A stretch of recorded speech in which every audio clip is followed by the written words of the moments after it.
बोलो श्री कृष्ण भगवान की जय। श्रीमद् भागवत सार की जय। श्रीमद् भागवत सार में 281 आंख बंद करके ध्यान करो कि प्रभु मेरे सामने हैं। मैं उनके सम्मुख दीनहीन उपस्थित हूँ।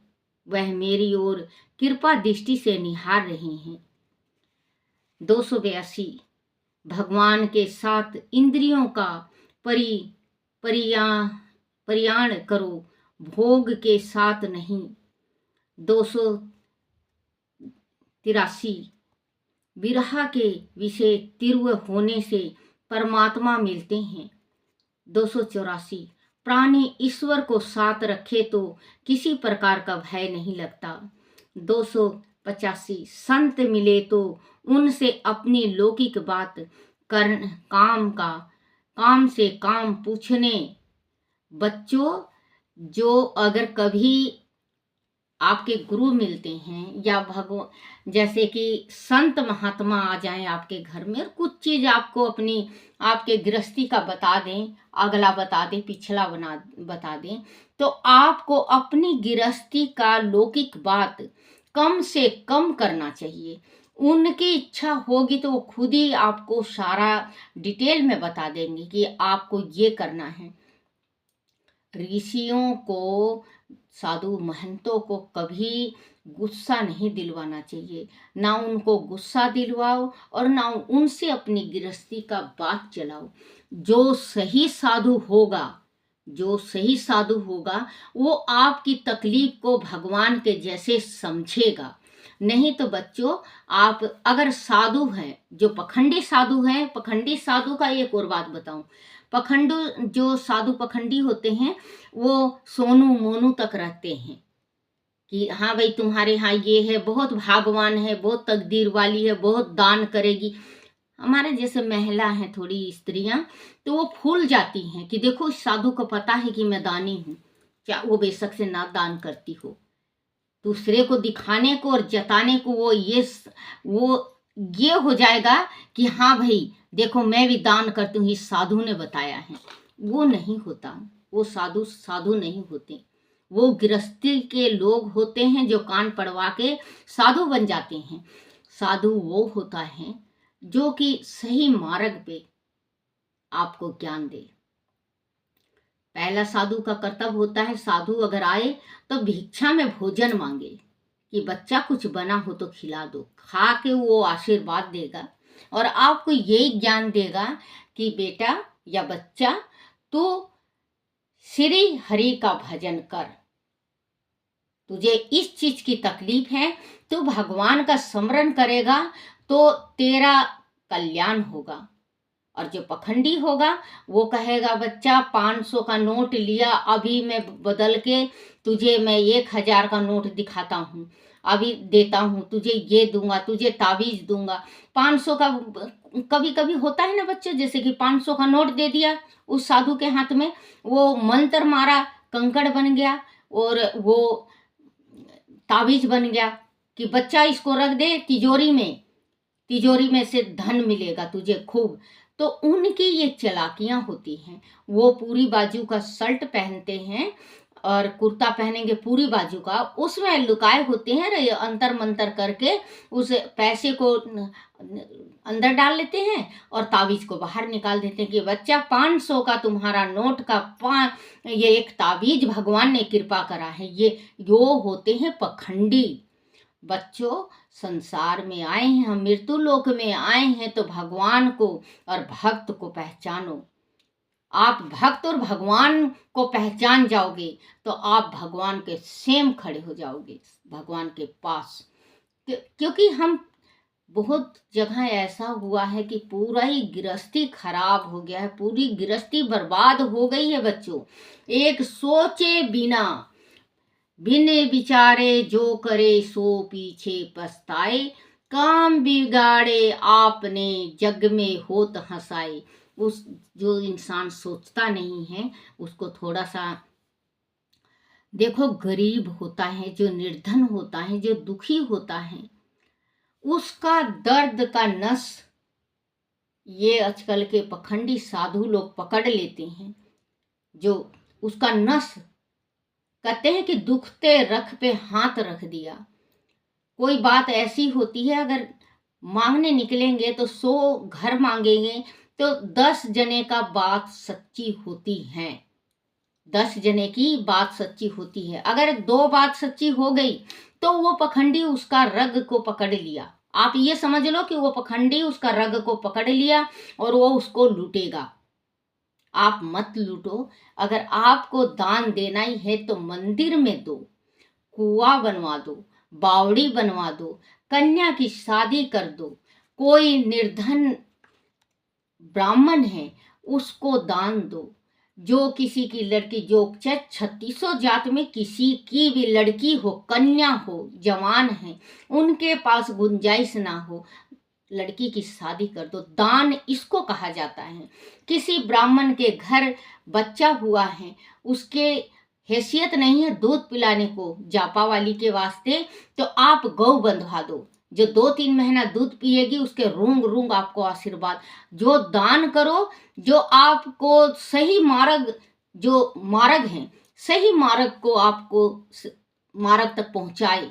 दान ऐसे को मत दो बच्चों, जो कि दान ले गया सुबह और शाम को दारू पी के अपने बीवी बच्चों को इतना मारता है, इतना पीटता है, उनको निकाल देते हैं। अब ठंड चालू हो गई है, अब ठंड में निकाल देगा, ठंड में ठुठरते रहेंगे। अगर बच्चों, हम ये सोचते हैं कि हम दान दे दिए, हमने 200 रुपये दे दिया, 100 रुपये दे दिया, 10 रुपये दे दिया, उस स्त्री का, उस बच्चों का कितना आत्मा रोता है। वो आत्मा हमें 7 पीढ़ी तक हमारी नरक में वास हो जाती है। ये कहते हैं ना कि पितर रुष्ट हो गए हैं, हमारे पितर रुष्ट हो गए हैं। क्यों रुष्ट होते हैं? पितर दोष क्यों लगता है? अब पितर दोष क्यों लगने लगा है? क्योंकि गर्भ में बच्चा रहता है तो अच्छी अच्छी चीज सीखते नहीं, अच्छी अच्छी चीज खाते नहीं। वो चौमीन है, बर्गर है, अटरम है, पटरम है, इसको खाते हैं तो वही चौमीन बर्गर के जैसे बच्चे पैदा करते हैं। 100 में, लाख में बच्चा, ऐसा 10 बच्चे होते हैं जो कि पहले जमाना के होते हैं। नहीं तो अब बच्चे जन्मते ही ये सोचते हैं कि डॉक्टर का मैं फोन चोरी करके मैं फोन सुनूं, फोन देखने लगूं। आजकल के बच्चों कितने रोते हैं, फोन लगा देंगी माताएं, काम करने लगती हैं, फोन, उनका कान कम है, आंख, सबकी आंखों में चश्मा लग गया है। तो बच्चों, अपनी जो संस्कृति पिछले वाली है वो उसको लाओ, उसको आप ही और हम ला सकते हैं। भगवान आएंगे नहीं, भगवान तो अब अंत में पैदा लेंगे कलिंग रूप में। परमात्मा को तो आना ही आना है। भगवान ने ये कह भी दिया है कि अब इस पृथ्वी का अंत होने वाला है, क्योंकि बच्चों कलयुग चालू है। आप ये देखो कि कलयुग में इतना बुरा होता है, इतना बुरा होता है। सभी बने हैं पखंड साधु और सभी बने हैं सन्यासी। तो बच्चों, भगवान किस किस भेष में कहाँ कहाँ आएंगे, आप ये सोचो। अगर आपको दान करना हो तो जैसे मैं बताई हूँ, तीर्थ में करो दान। अब तीर्थ में बच्चों जो कोढ़ी बने हुए होते हैं, आपको यकीन नहीं होगा बच्चों, वो कोढ़ी कोढ़ी नहीं होते। भगवान ने कोढ़ी तो बना दिया, उनकी मजबूरी है, परमात्मा वो पिछले जन्म से कुछ को पाप किए होंगे जो कोढ़ी बन गए। लेकिन जो स्वस्थ हैं वो भी अपने हाथों में क्या क्या चीज लगा के वो कोढ़ का रूप बना लेते हैं। मक्खियां बैठती हैं, वो चलती हैं। आपको यकीन नहीं होगा तो हरिद्वार में हर की पेड़ी पे आप रात को विश्राम करो और सवेरे देखना कि हर की पेड़ी से गंगा जल ला ला के वो क्या चीज लगाते हैं। मैंने अपनी आंखों से देखा है बच्चों। वो अपने शरीर को खुद ही ऐसा कोढ़ का रूप बना लेते हैं कि अंदर से घृणा आती है मक्खियों के वास्ते। और उसको लगाते ही कम से कम 200-250 मक्खी बैठती हैं, भिन भिन भिन भिन। एक बात ये बताओ बच्चों, आज उस तीर्थ में जो इंसान स्वस्थ बन के और अपने को कोढ़ी बना के भीख मांग रहा है, उसके सातों पुस्त अगले जन्म में कोढ़ी होंगे, और वो तो होगा सो होगा। वो कहते हैं मैं मरूं अपनी आई न तो क्यों मरे बटेर, उसने उस हाल कर दिया है। क्योंकि आजकल के जो नौजवान हैं ये सोचते हैं कि भीख मांगने से ज़्यादा कोई प्रॉफिट चीज़ है ही नहीं।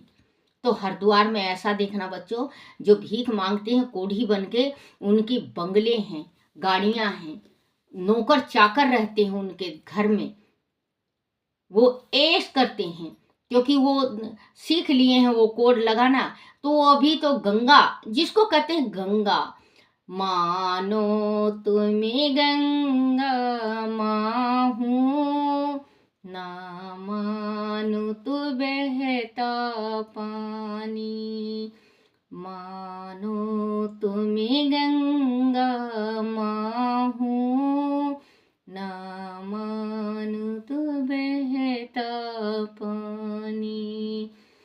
सर्व नदी से, स्वर्ग नदी से बह के आई, एक प्यार की निशानी, मानो तुम्हें गंगा। ये भजन बहुत अच्छा लगता है मुझे, मुझे आता नहीं, बस इतना ही गुनगुनाती हूँ मैं।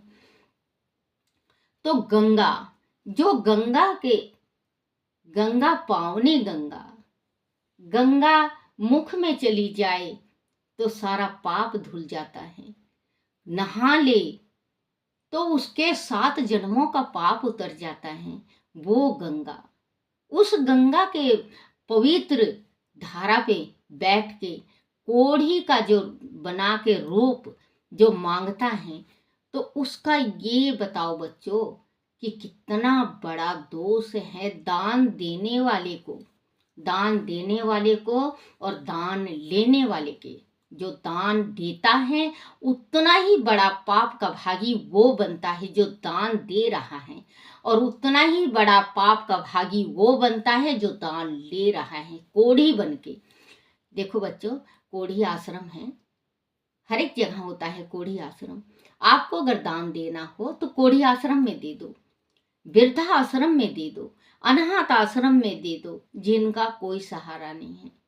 मेरा कोई न सहारा तेरे बिन, मेरा कोई न सहारा तेरे बिन, मैं जाऊं कहाँ, मैं जाऊं कहाँ, रघुराई तेरे चरणों, रघुराई तेरे चरणों मैं हूँ पड़ी हुई, मैं तेरा ही सहारा मुझे। क्योंकि भगवान का सहारा, वहाँ देखना कोढ़ी आश्रम पे श्री राम का या इसका भगवान शंकर का या विष्णु का एक मंदिर होता है। उस मंदिर का वो पूजा करते हैं, पाठ करते हैं। आप खाना बना के ले जाओ, कपड़ा ले जाओ, कंबल ले जाओ। आप अगर एक कंबल दान करते हो, आप एक कंबल कोढ़ी को दान करते हो, तो उसमें, उस कंबल में जितना रूंग है, जितना रूंग है उतना आपको आशीष देता है उसका दान का। क्योंकि कोढ़ियों को कोई भी साथ नहीं बिठाता, कोई अपने पास बिठा के खिलाता नहीं। कोढ़ी को देख के हमेशा इंसान नफरत करता है। कोढ़ियों को, वो कोढ़ी क्यों हुए जिन्होंने गौ को लात मार रखी, जिनके घर में कुंवारी लड़की का निरादर हुआ है, उनको, बेटी को या बहन को उन्होंने अपने दिल से अपनाया नहीं। बेटे को, जिस घर में दुर्हांत हुआ है, बेटे को खाने को बाल भोग और बेटी को खिचड़ी भी नसीब नहीं होता, उनको कोढ़ी का रूप धारण करना पड़ता है। क्योंकि इन ग्रंथों में लिखा हुआ होता है, जो भी इंसान करता है, जो भी करता है, उसको वैसा ही फल मिलता है।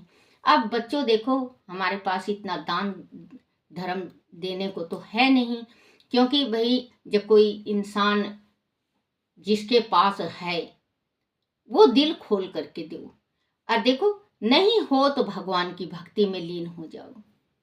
तेरे दर को छोड़ के कान्हा किस दर जाऊं मैं, तेरे दर को छोड़ के कान्हा किस दर जाऊं मैं, सुन मेरी ना कोई कान्हा किसे सुनाऊं मैं, किसे सुनाऊं मैं। दुख में तू कान्हा सुख में तू था, दुख में तू कान्हा सुख में तू था, बिप्त पड़ी में तू,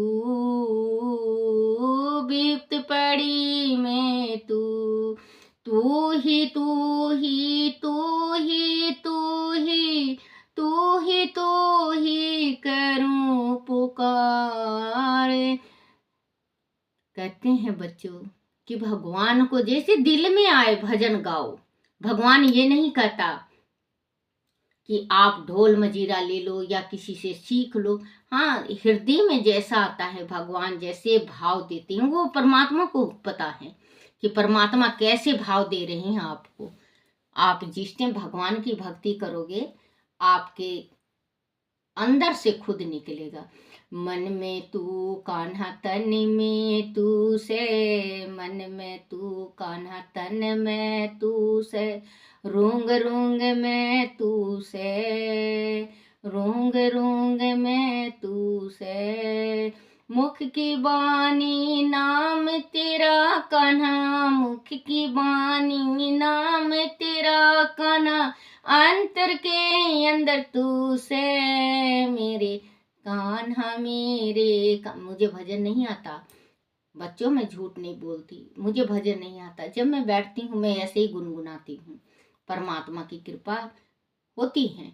आंख बंद करने से परमात्मा का, जैसे हम तस्वीर में अभी मैं ये आपके सामने द्वारकाधीश का पढ़ रही हूँ, पीछे है विष्णु लक्ष्मी।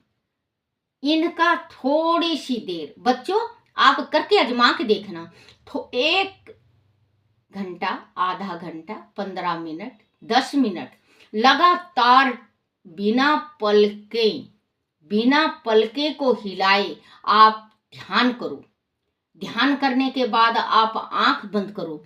बच्चों हकीकत की बात कह रही हूँ, इसमें मैं देखो दोहरा वाली बात नहीं करती, मैं बिल्कुल विश्वसनीय बात कहती हूँ। आप आंख बंद करोगे आपको कान्हा कभी इधर आते दिखेंगे, कभी उधर दिखेंगे, कभी ऐसे दिखेंगे, कभी वैसे दिखेंगे। आप करके देखो, आप आज करोगे काल करोगे, आज नहीं तो काल दर्शन दोगे, आज नहीं तो काल दर्शन दोगे, दर्शन बिना ना छोड़ू पाँव कन्हैया मेरे, दर्शन बिना ना छोड़ू पाँव कन्हैया मेरे, सांवरिया मेरे गिरधारी मेरे, सांवरिया मेरे गिरधारी मेरे, कदे ना भूलू तेरा नाम सांवरिया मेरे, कदे ना भूलू तेरा नाम कन्हैया मेरे।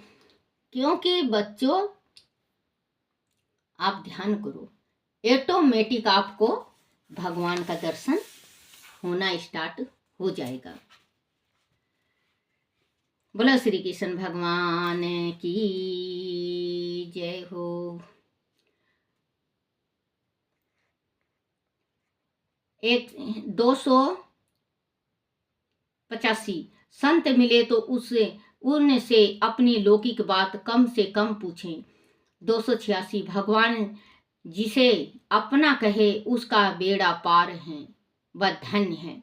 भगवान जिसे अपना कहता है उसका बेड़ा पार है और धन्य है। क्योंकि भगवान को हम कहते हैं अपना, भगवान को हम अपना कहते हैं ना, मेरी तो माता शक्ति है, मेरी तो माँ भगवती है, मेरे तो कान्हा है, मेरे शंकर भगवान हैं। हाँ, हम कहते हैं। जिस दिन भगवान अपना कहे उस दिन बेड़ा पार है। भगवान को भी तो कहना चाहिए, लगना चाहिए। आप अपने बच्चे को कहते हो बेटा, मेरा बेटा। बेटा अगर कहे आपको पापा, मेरे पापा, देखो जिस टाइम मेरे पापा कहता है बच्चा, उस टाइम जीवन ऐसा हो जाता है धन। हाँ भाई, आज हमारा जीवन सफल हुआ। मेरे बेटे ने तोतली भाषा में पापा, आज मेरे बेटे ने पापा कहा। वो तो बेटा आजकल पापा हो गए, पहले पिताजी थे, बापू थे, अब पापा, डैडी भी छोड़ दिए बेटा, डैड कहने लगे। माँ, कितना प्यारा नाम है माँ, लेकिन माँ भूले मम्मी पे आ गए। मम्मी भूले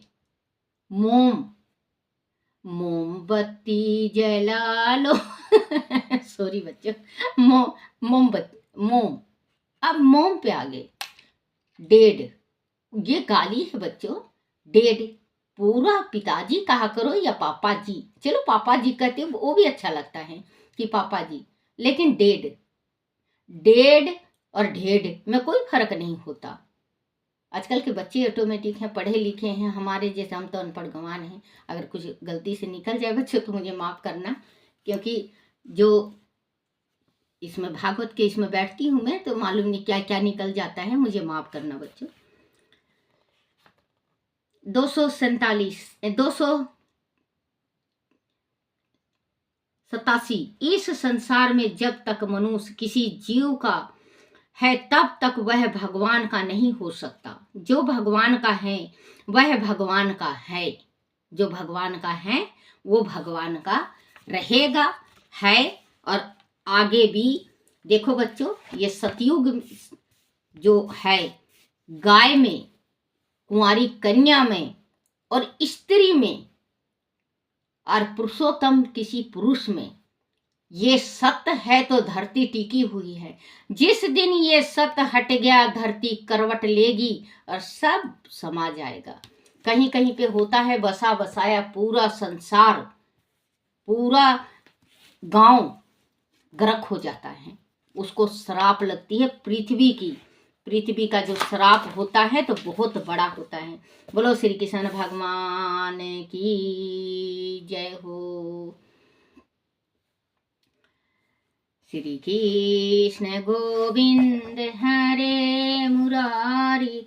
हरिवंश पुराण की जय हो। हरिवंश पुराण में जन्म जय का वंश तब सूत जी बोले, हे सोनक, अर्जुन के पुत्र अभिमन्यु तथा पौत्र परीक्षित हुए थे। परीक्षित ने काशी राज्य की कन्या से विवाह करके चंद्रपीड़ द्वारा सूर्यपीड़ नामक 2 पुत्र उत्पन्न किए। सूर्यपीड़ योग मार्ग से मोक्ष